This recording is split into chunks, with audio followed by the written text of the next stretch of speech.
Donc nous sommes à l'école. Comment s'appelle cette école? Alors elle s'appelle Pax and Maille.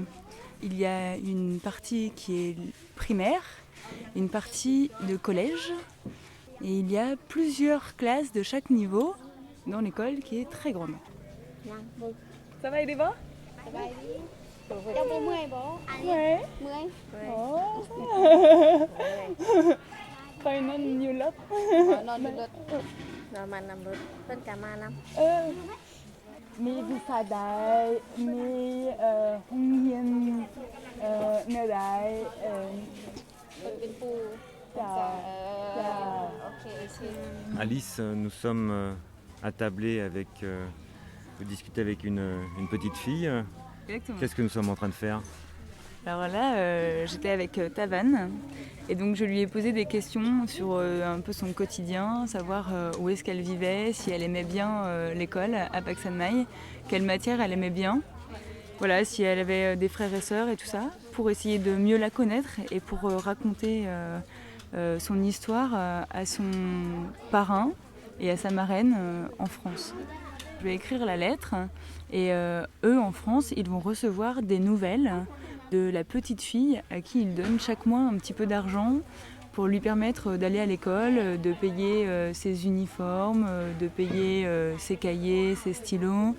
Et voilà, ils sont assez friands souvent de savoir si elle va bien à l'école, voilà, pour avoir de ses nouvelles. C'est ce qu'on appelle du parrainage, c'est-à-dire qu'en France, il y a une personne ou un couple, une famille qui donne de l'argent à votre organisation pour payer les études de cette petite fille qui, sans cet argent, ne pourrait pas faire d'études. Ouais, c'est exactement ça en fait.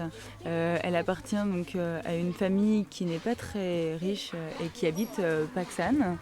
Et pour aller à l'école au Laos, on est obligé de payer un petit peu chaque mois pour aller à l'école, l'uniforme étant obligatoire. Il faut acheter des accessoires quoi, pour aller à l'école.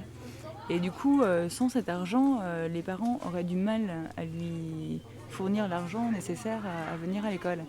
Alors son parrain ou sa marraine, je ne sais plus, donne 18 € par mois.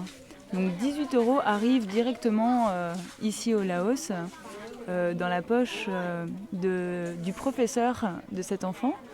C'est ce professeur qui gère son argent et qui lui donne chaque mois l'argent. Donc il y a un jeune garçon aussi à nos côtés, c'est lui aussi un enfant, un écolier parrainé.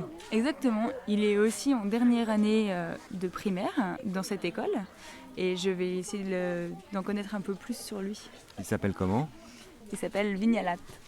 Je vais lui poser des questions, savoir s'il aime bien l'école, quelle matière il aime bien, s'il aime bien ce professeur, s'il va souvent à l'école, voilà. Et donner des informations aussi sur sa famille, s'il se porte bien.